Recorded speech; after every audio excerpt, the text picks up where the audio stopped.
Great film based on real events, but this is quite different. Not the inspirational true story. This is a cautionary tale. It's a true crime thriller. There are people in Hollywood who smile for the cameras, wave to the crowds, and spend decades carefully guarding what really happened behind closed doors.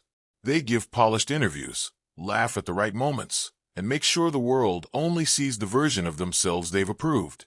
Ron Howard has been one of those people for a very long time. America grew up with this man. They watched him as a freckle-faced little boy sitting on a porch with Andy Griffith. They cheered for him as a teenager cruising the streets of Milwaukee on happy days.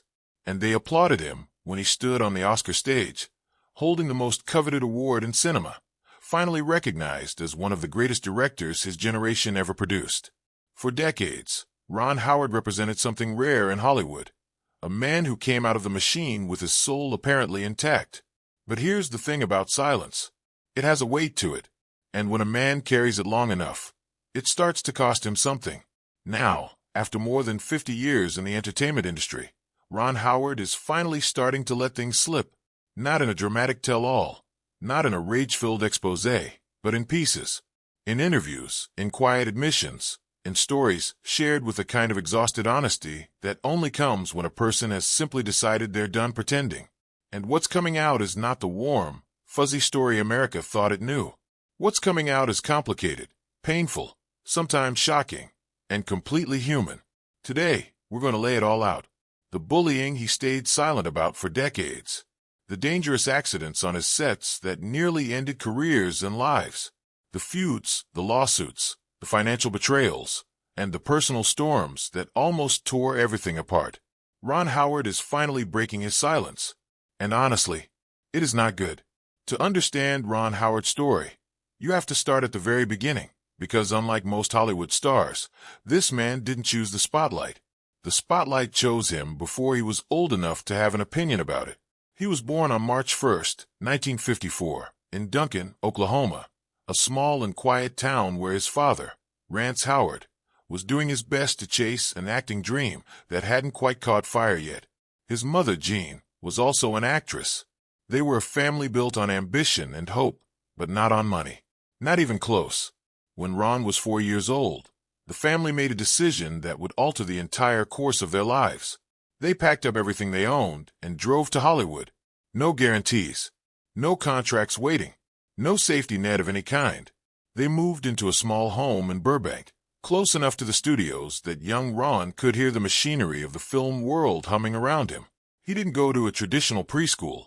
Instead, he was raised in the orbit of cameras and sets and actors running their lines. It became the texture of his childhood, normal to him in the way that cornfields are normal to a farm kid. What most people don't know is how painfully close this whole experiment came to falling apart before it even started.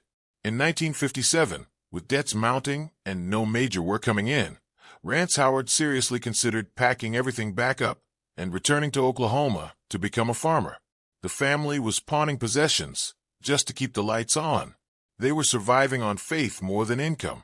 And throughout all of this, Ron's parents held firm to one rule that nearly broke them financially. Their son would not do full-time acting until he was at least 5 years old. They turned down offers. They walked away from money they desperately needed. They watched other child actors get snapped up while they said no. It cost them enormously, but they believed they were protecting something. They kept him in public school.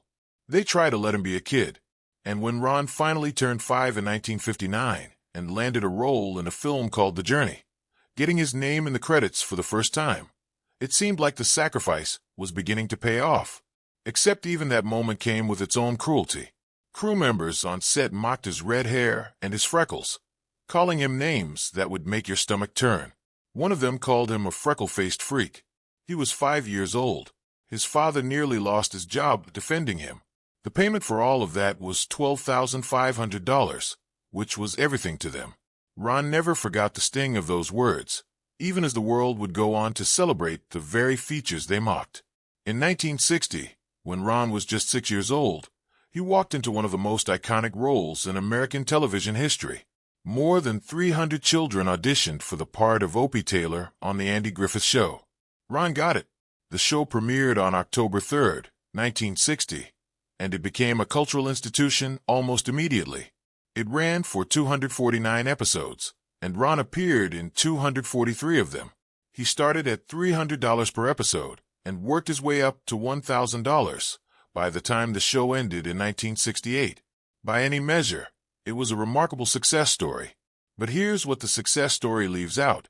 Ron Howard was a child being asked to perform with the precision of a professional. There was no live audience to feed off of, no natural energy to ride. Every scene had to be technically perfect. Every pause, every line, every emotional beat had to land exactly right. He was learning under extraordinary pressure at an age when most kids are just trying to figure out how to tie their shoes properly.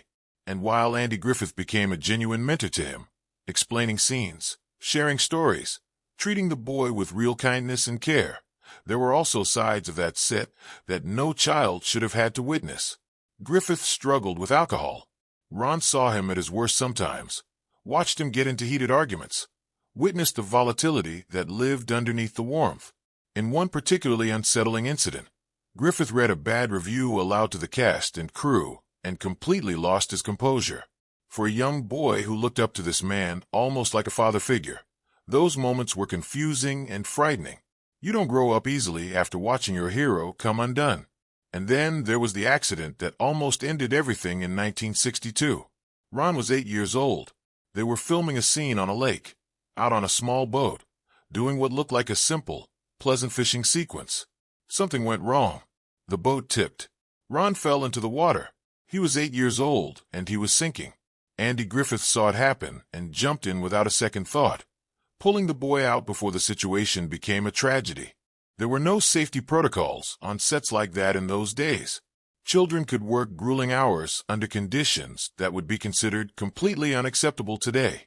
The producers buried the story immediately, worried about what it might do to the show's reputation. Nobody talked about it publicly for years, but Ron talked about it internally, because that experience changed him in ways that would echo for decades. When he eventually became a director, he was obsessive about safety on his sets. He had lived through what happens when no one is paying attention, and he refused to let that happen on his watch. When the Andy Griffith Show ended in 1968, Ron Howard was 14 years old, and, as far as Hollywood was concerned, he was Opie. That was all he was, and all he would ever be. The rejections came fast and relentless. Over 50 auditions across 1968 and 1969 went absolutely nowhere. He sat in waiting rooms, said his lines, and walked out knowing before he even finished that they weren't going to call. He told his parents he wanted to quit. He meant it. He took whatever small work he could find. A role in Gentle Ben for $500 per episode, which was less than half of what he had been earning as a child. He lost the lead in The Wild Country in 1970. He joined a show called The Smith Family in 1971, earning $8,000 for the entire run of 39 episodes, and watched it flop without making a ripple. All of this happened while he was also trying to exist as a normal teenager, playing basketball, going to school, attempting to have something resembling an ordinary life, while carrying anxiety that he refused to let anyone see. He hid it well. That's one of the most consistent things about Ron Howard throughout his entire life. The ability to project calm and competence while something else entirely is happening underneath.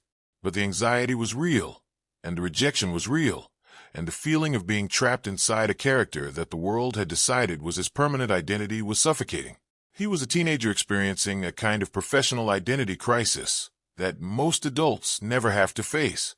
And then, at 19, he got cast in American Graffiti, a George Lucas film that would change everything. Except the experience of making it would also give him one of the most painful memories of his professional life, one that he stayed completely silent about for decades. American Graffiti began filming in June of 1973, and on paper it seemed like exactly the break Ron Howard needed. A legitimate film, a serious director in George Lucas, a cast of actors who were all hungry and ambitious. But what happened on that set was something Ron Howard didn't speak about publicly for a very long time, and when he finally did, he used a phrase that tells you everything you need to know about how it felt. He called it Opie shaming. Harrison Ford and Paul Le Mat, his co-stars, decided that the kid who had played Opie Taylor didn't deserve to be treated like an equal. The harassment was deliberate and sustained. On July 15th, they threw beer bottles near his car and yelled at him to dance. Dance, Opie dance. They locked him in a trailer on July 20th, causing him to miss rehearsals. They spiked his drinks. This wasn't pranks between friends. This was targeted, calculated humiliation from older men toward a younger man they had decided to put in his place. The message was clear. You are not one of us. You are a child star, and we do not respect you. Ron Howard stayed quiet. He did his work, collected his flat $10,000, a number that becomes even more insulting when you learn that the film went on to earn $115 million on a budget of less than $800,000, and he said nothing. Years later, Harrison Ford issued an apology. But the pain of it, the specific sting of being humiliated not for anything you did, but simply for who you had been as a child, was something that sat with Ron Howard for a long time. And speaking of financial betrayal, after American Graffiti became one of the most profitable films of its era, Ron went back to George Lucas and asked for 1% of the profits. 1%? That would have been worth over $1 million. Lucas said no. The flat deal was the flat deal. Ron walked away with his $10,000 and a quietly damaged friendship. He didn't rage publicly about it. He didn't give bitter interviews. He just quietly noted the lesson and moved forward, which is very Ron Howard, and also the kind of thing that costs a person something they never fully get back. In January 1974, Ron Howard joined a new television show called Happy Days, playing Richie Cunningham, a wholesome teenager in 1950s Milwaukee. The first episode pulled 11 million viewers. It seemed like a comfortable landing after the chaos of the previous years, and for a while it was. Then Henry Winkler arrived as the Fonz, and everything changed. By 1976, Fonzie had become a cultural phenomenon. The show exploded to 31 million weekly viewers. Fonzie merchandise was generating over $1 million on its own. And somewhere in the offices of ABC, an executive had what they considered a brilliant idea. Rename the show Fonz's Happy Days and fully capitalize on the character who was driving the ratings. Ron Howard had been the lead of that show from the very first episode. He had anchored it, carried it, given it its emotional center, and now he was being told, essentially, that he was being replaced by someone who had come in later and stolen the spotlight. He gave the producers an ultimatum. Change the title, and he walks. His contract ran until 1980, but he was prepared to break it. This was not a bluff. The story leaked to Variety magazine in December, and more than 10,000 fan letters poured into ABC. People were furious. They didn't want to lose the heart of the show. ABC backed down. The title stayed. Ron stayed.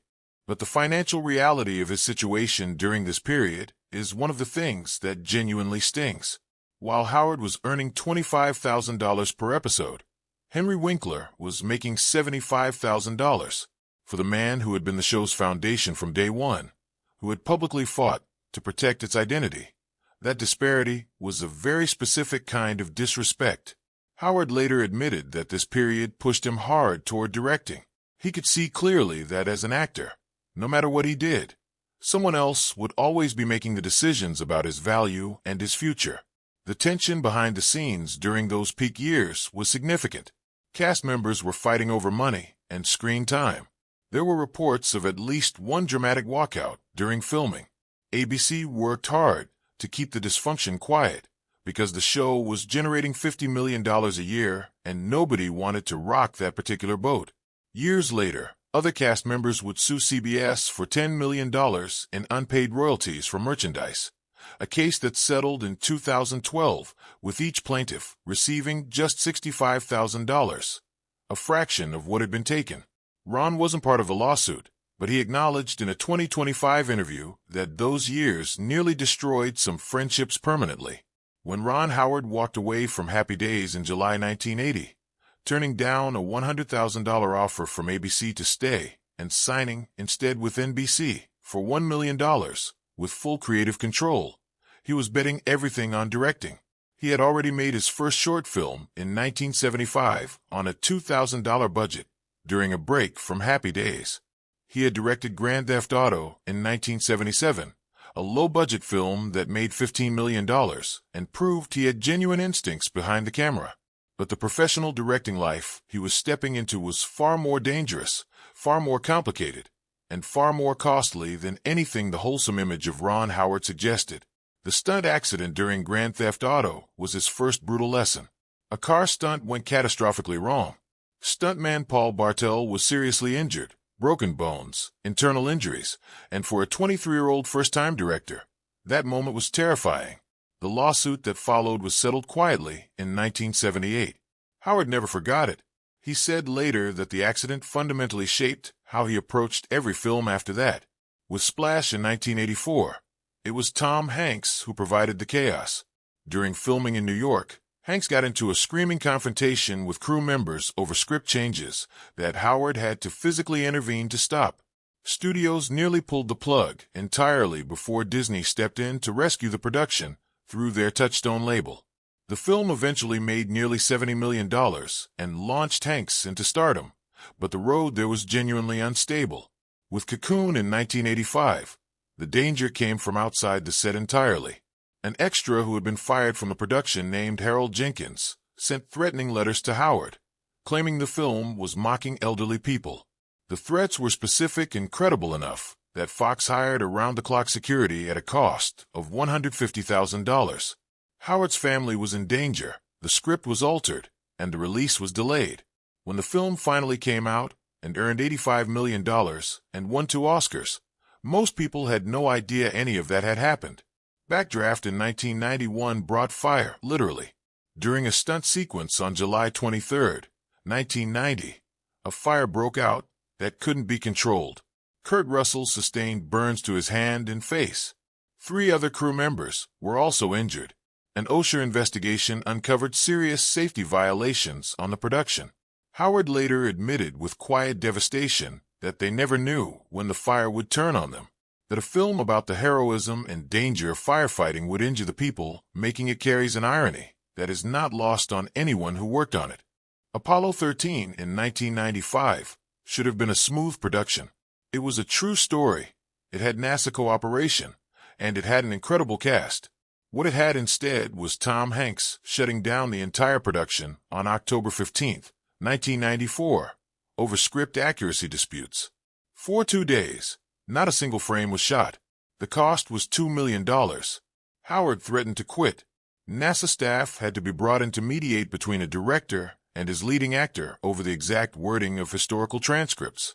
The film eventually earned $355 million and won 2 Academy Awards. Nobody talks about the shutdown anymore. That's how Hollywood works. The results wash away the wreckage. A Beautiful Mind in 2001 gave Howard Russell Crowe, and Russell Crowe gave Howard something close to a nervous breakdown. Crowe's behavior on set was well documented even at the time. He was volatile, temperamental, and capable of unpredictable outbursts. On April 15th, Howard fired him. 2 days later, he hired him back, because losing Crowe at that point would have cost the production $500,000 per day, and there was simply no recovering from that kind of financial damage. Jennifer Connelly, who played John Nash's wife in the film, later said that Howard was the only reason the production held together. He absorbed the chaos, stayed calm, kept everyone moving forward, and delivered a film that won Best Picture and Best Director at the Academy Awards on March 24, 2002. But what does it cost a person to do that? To stand in the middle of a storm, every day, keeping the peace, managing the ego, protecting the film, and then going home and pretending it's fine? Ron Howard has never been someone who broadcasts his own suffering. He has always been the steady one, the professional, the adult in the room. And that steadiness, while admirable, is also a form of silence. You don't get to be that steady without pushing something down somewhere. In 2006, Ron Howard released the Da Vinci Code, and the world came for him.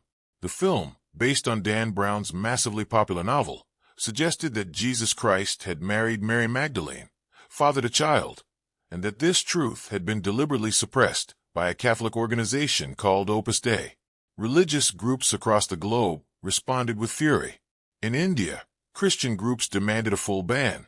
In the Philippines, it received an adults-only rating. Opus Dei formally petitioned Sony Pictures to add a disclaimer identifying the film as fiction.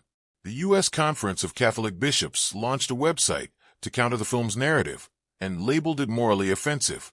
In Italy, Howard and Dan Brown came perilously close to being arrested for filming without proper permits. The Vatican itself called the film anti-Catholic and strongly advised the faithful not to watch it, which, as is usually the case with forbidding something, made millions of people immediately more curious. At the Cannes premiere on May 17th, critics booed during the screening. Howard received death threats serious enough to require a security detail. There was a bomb scare. A man who had spent his professional life making films that people largely loved was now walking through the world with bodyguards because a movie had made him a target. The film still earned $760 million worldwide, but Howard admitted later that the sustained anger surrounding it felt different from anything he had experienced before. This wasn't a production problem or an on-set crisis. This was the outside world reaching through the screen and telling him, in the clearest possible terms, that they found what he had made to be genuinely dangerous. For a man who had always positioned himself as a storyteller rather than a provocateur, that experience left a mark. Not every problem Ron Howard faced was spectacular. Some were quieter, and in some ways worse. In 2015, his production company Imagine Entertainment was hit with a lawsuit over a 2014 film called The Good Lie, a drama about Sudanese refugees starring Reese Witherspoon. 54 real Sudanese refugees came forward with a 101-page lawsuit filed in Atlanta on February 19th. They alleged that they had shared their genuine stories, harrowing accounts of starvation, violence, and survival, in exchange for $55,000 and specific promises of support and ongoing help. The movie was released. The promises were not kept. Not a single refugee, according to the lawsuit, ever saw the money they had been guaranteed.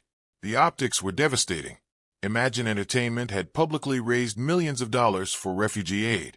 The gap between that public generosity and the private conduct alleged in the lawsuit was jarring. Howard was not personally named in the complaint, but the company bearing his name was at the center of it. The case settled in 2017 under a confidentiality agreement. The film had